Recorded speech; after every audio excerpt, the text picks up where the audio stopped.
People ask me, this "Are you God?" question is the question from time immemorial. All the masters are asked. This question is a very tricky question.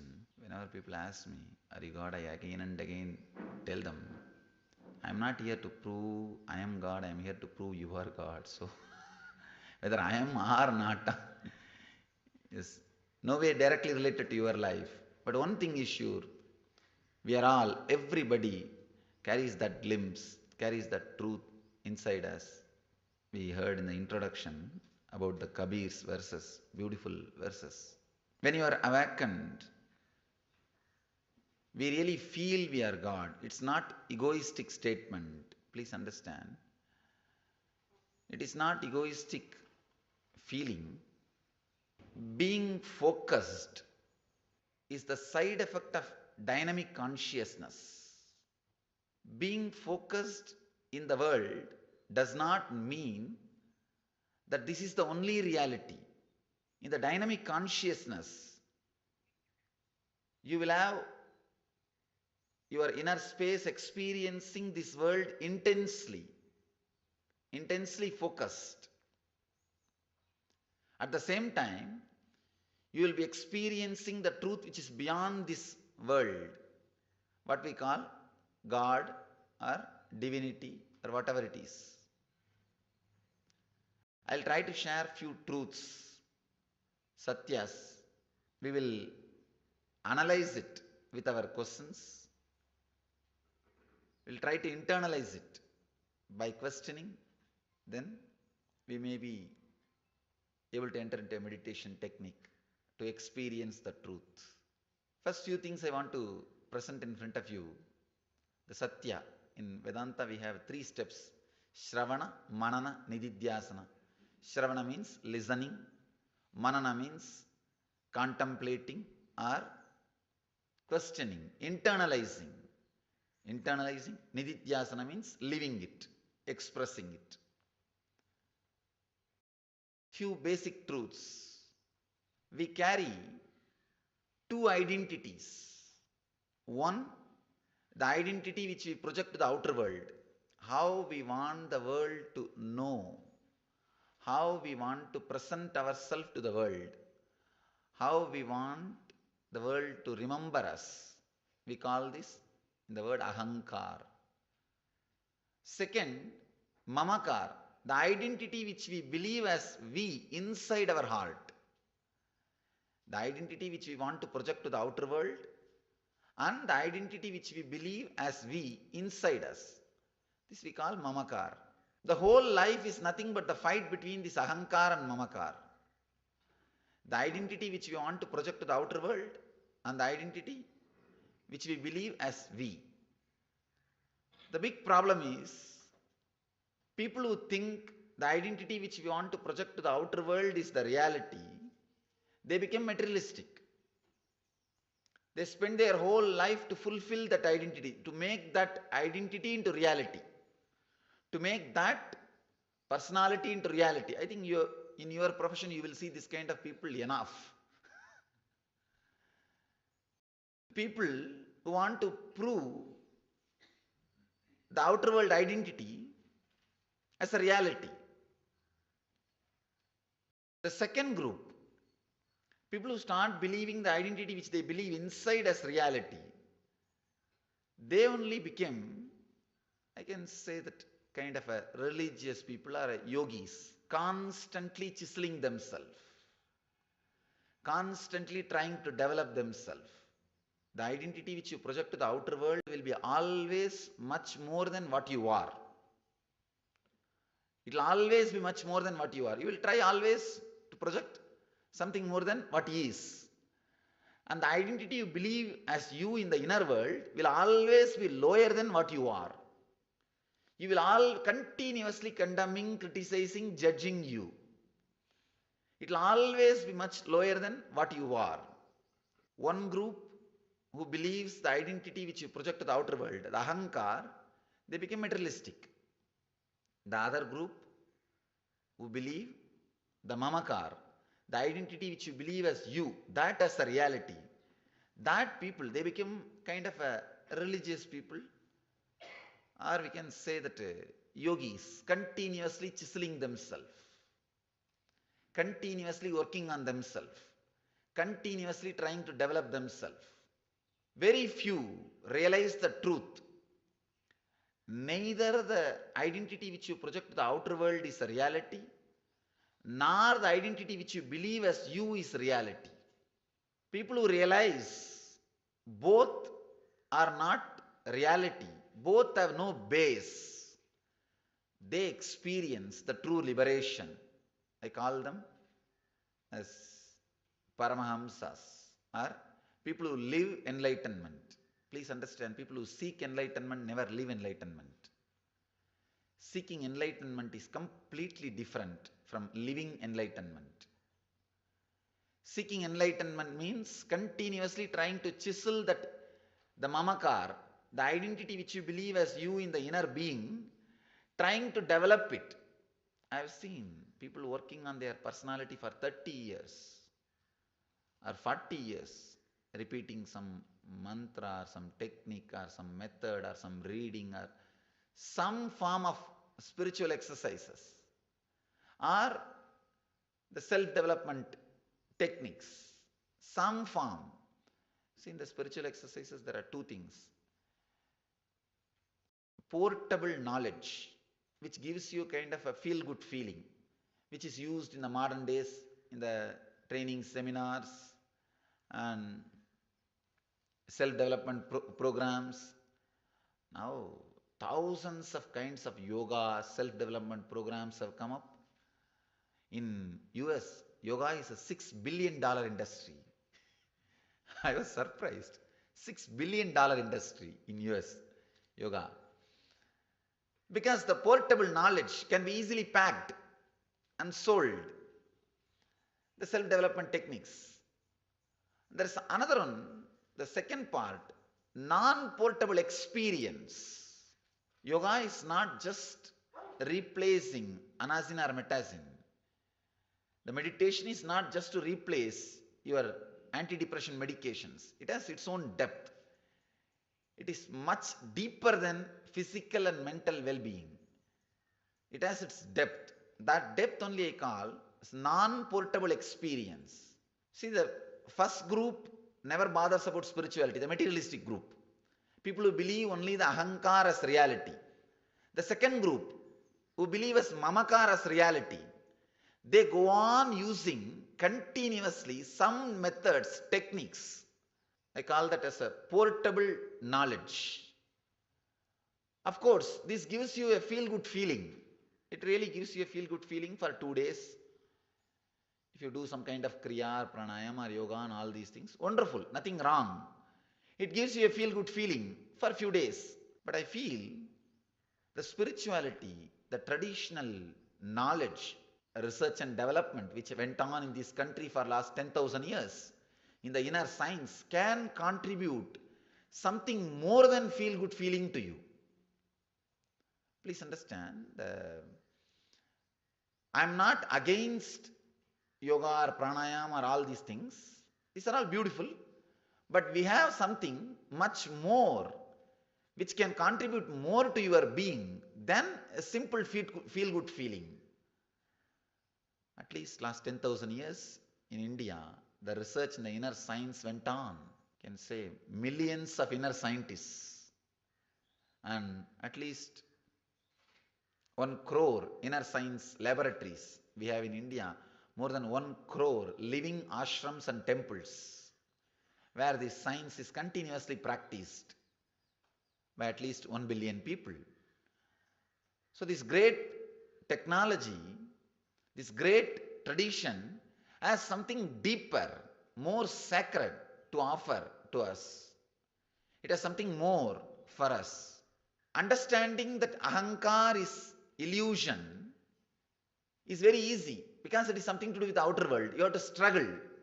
The moment you need to struggle to show what you want to show, you realize or you have the time and experiences to contemplate, sit and contemplate. I think what I am trying to project is never going to be fulfilled or it is never going to become reality. At some time, you will have the time are the experiences to contemplate, to look in. But if you start fighting with your mamkara, if you start chiseling your mamkara, start developing your mamkara, there is nobody to tell you that you are caught same race in the different direction. Trying to develop the identity which you show to the outer world and trying to develop the identity which you believe as you, both are going to end in deep suffering, because both does not have base. Neither ahamkara nor mamkara have a base. The moment you understand this two does not have any base, this two does not have hold over your inner space, suddenly you experience such a great freedom, the liberation, or the restful awareness, what J. Krishnamurti calls as choiceless awareness. That awareness is the real gift from our tradition, from our great Vedantic tradition, the research and development which went on in the inner science. I can say this is the essence. First thing, both identities which you carry don't have base, they are not real. Second thing, how to go beyond these two, because the moment you come out of your sleep until the moment you fall into the dream state, continuously these two identities have a hold, have a say over you, have an influence over your being. How to unclutch from them? This is the word again and again we will be using, the word unclutch. Just like how you change the gears in the car. See, before changing any gear, you will have to unclutch. You will have to disclutch. Only whether it's from first gear to second gear or second gear to third gear or any movement, you will have to completely disclutch or unclutch from the movement.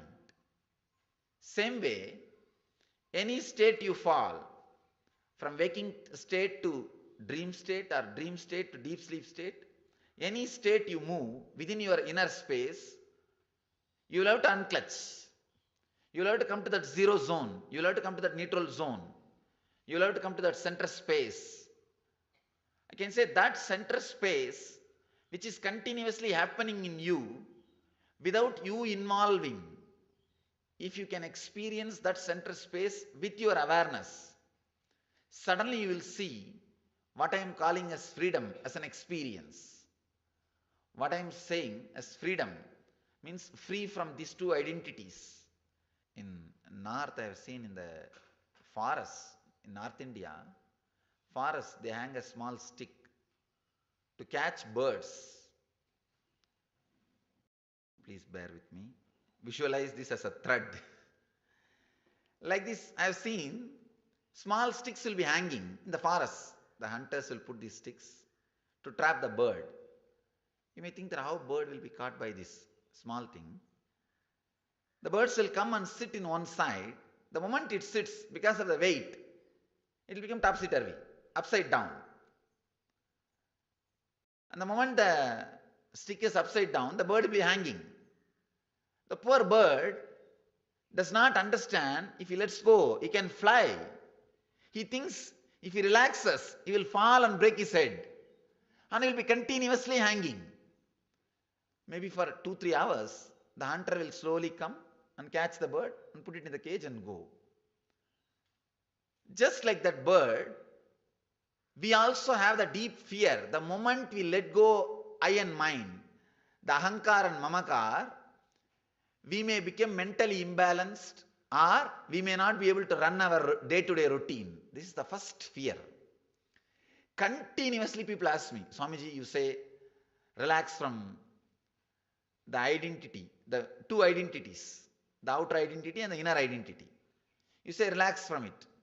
If we relax, how will we be able to manage our day-to-day routine? How we can think? How we can live our life? There is no reference, there is no record. Some bird relaxed and fell and broke its head. No. Just like that bird hanging with the stick, we hold on to our identity tightly, continuously, because our identity is our security. That is our security. Whether in the outer world or in the inner world, that is our boundary. That is our security. The big problem is, for security reason only we hold on to the identity in the initial level. But slowly, that boundary is practically like a boundary made for our bliss, our joy, our expression, our intense excitement. The boundary which we create as a security, that itself becomes a bondage or the prison for our joy, for our very being. All that bird needs is little courage to let go. Maybe that 2-3 seconds till that bird turns up and balances. It may have little chaos. It may have little difficulties. The courage to manage that 2-3 minutes is what I call tapas. That is what is tapas. That is what is penance. All we need to know, the identity which we project to the outer world and the identity which we believe as both has no base. Second, trying to relax. You see, when you understand that both have no base, both have no direct use to your life, it does not directly contribute. You can play the game in a much better way without these two identities. The whole game which you are playing now, the whole life, your whole day-to-day routine can be handled, managed, lived without these two identities coming into play, or without these two identities being remembered in your inner space as you. If this possibility is understood, I call that as a right listening, shravana. And if you are continuously contemplating and trying to live this freedom, I call that as manana, contemplation. If you are established in that freedom, that's what we call nididhyasana, living enlightenment. Just these few truths, little strong, maybe the truths which I expressed is little strong, or a straight truth. Maybe when we analyze it with the questions, with the interaction, we may be able to understand or catch the glimpse of what I am trying to express. So instead of me continuously talking, I'll be happy to answer your questions. Whatever I wanted to express, when I answer, I'll try to share. Protect your mouth for 12 hours with Colgate Total. Colgate Total, made for greatness. Emptiness. And prior to this emptiness is a kind of people here. Perhaps it's the bird hanging upside down. But how do you explain this emptiness? It's kind of Frightening. It's not. It's a kind of vast. It's a feeling of you begin to feel you're stupid. I can say you get updated. Only when you get updated, you begin to feel that you are stupid. You understand? Only when your intelligence gets updated, you feel that you are past. You see, whatever you think, nothing but you are past. So whenever you feel that you are stupid, you are nothing, you are nobody, means what you think as you, what you think about you, your past, that is become irrelevant. Your past will become irrelevant only if your present is intense. If you are getting updated, if you are becoming something beyond what you think as you, only then you feel your past or your old identity is stupid. I feel feeling continuously your past is stupid is the best way to be in the present. If you have a deep respect or dependence on your past, you will never be able to live in the present moment. So the experience which you are going through, I think is worthy. Maybe in the initial level it's little frightening. It's little frightening. See, one thing, we again and again get confused between learning from the past and continuously living in the past. Learning from the past happens only when you unclutch from your past experiences. When you unclutch from your past experiences, guilt, suffering, pain, the essence of your past experience, the teachings which you need to receive from your past experience will become part of your being. When we are continuously clutched to the past, only the pain, suffering, guilt will be reflecting on our being. We will never pick up the lessons, or we will never pick up the juice from the past. Our careers and profession that we follow. Now, as you experience this emptiness, this feeling of utter stupidity, like there comes a time when you even feel like I'm speaking to you. There's a voice telling me inside there's no need to speak, because the truth is here and now and in silence. It's not the words. There's a voice that tells you that. Now I reconcile that with my workaday life, when I have to be a certain, I have to project a certain person. That person is not me. I know I am not that person. Rather, I am witnessing that person. Two things. One, you know you are not the person you are projecting. But you think you are the person whom you think as you. Yes. That is what I am saying. Mamkara is also a lie. You understand? Mamkara is also a lie. Now, unclutch from that being also, you will not have a struggle. See, struggle is between ahamkara and mamkara.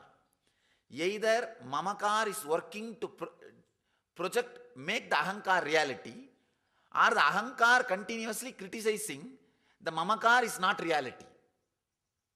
In your case, mamkara is not working to fulfill the ahamkara, but ahamkara is continuously criticizing you are not reality. That is where the problem starts. No, witnessing state is not mamkara. Witnessing state is beyond this both. Swamiji, there's times when you feel that the work is being done to you, that you're a puppet. And that I can say even that idea is nothing from mamkara.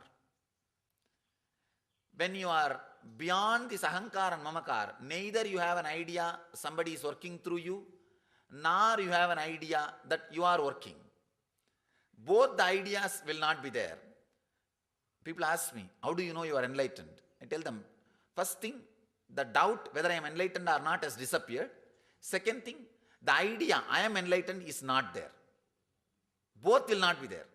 Neither you will have the doubt whether you are enlightened or not, nor you will have the doubt, nor you will have an idea that you are enlightened. You see, with your case, the moment you have an idea somebody is working through you, it's mamkara. Mamkara playing the game. Actually, the ahamkara's game, you will again and again reminded because the society will remind you. The mamkara's game, nobody will remind you. That is the most dangerous game. The most dangerous game is mamkara. I can say, if I have to say based on the percentage, only 10% of the people in the planet Earth suffer with the games of ahamkara. 90% of the people suffer with the games of mamkara, especially in India. The religious country, India is a great religious country. Whether you want or not, from the young age, you have to listen. Rama went to the forest, Ravana kidnapped Sita. You have to listen. It's your life. Ramayana and Mahabharata and all these religious scriptures. Here, our suffering is more mamkara, not even ahamkara. It's more with the mamkara, trying to continuously chisel you and trying to continuously develop the personality which is not there. There, will it not be, there's a cessation of activity itself? No. That is the main thing. See, being focused will be the side effect of dynamic consciousness. The side effect of the dynamic consciousness will never be laziness. People ask me, no, if I just unclutch from both identities, will I not become lazy? I tell them, just sleep for 10 days. Nothing wrong. Have vacation for 10 days. Decide, I am going to unclutch. I am going to unclutch from both the identities. How many days you think you can sleep? How many days you think that a cessation of activity will happen in you? You have kind of a, 33% of your body is sattva, pure silence. 33% of your body is rajas, restlessness. 33% of your body is tamas, deep sleep, the laziness. As on now, the first fear which will happen in you, I may become tamasic. I may become lazy person. Try to unclutch. That 33% of the laziness will be exhausted. It will disappear from your system within few days. Then what will you do? Then naturally, your innate intelligence, you don't have to be driven by fear and greed to live your day-to-day life. Maybe in the young age, some fear and greed is needed to drive your life. But now, the maturity means being driven by inspiration. But the problem is, we are never given that confidence. We are never given that courage. We can live just by inspiration. We always think either there should be fear and greed or I'll become lazy. It is not the case. It is not the case. We call in Sanskrit prarabdha. Prarabdha means the karma or the desires with which you built your body. See, your very body is built with certain desires, karma, the desire or need to have certain experiences. That prarabdha is powerful and intelligent enough to inspire you and to run your life. Sometimes you can see, for no reason, you radiate the excitement. For no reason, you radiate intelligence. Those few moments can become your whole life. It doesn't need to be a part-time of your life. It can become your whole life. That trust, that's what I call bhakti. When you start trusting you that your prarabdha is intelligent enough to play your whole life, when you start understanding just by unclutching, your very being can run your life. That's what I call Atma Bhakti, the devotion, trust. Maybe in the initial level, first few days, what I call the tapas period, you may have a little imbalance. I feel it's worth undergoing. It's worth just few days, just rest, decide whatever happens, let it happen. Yes.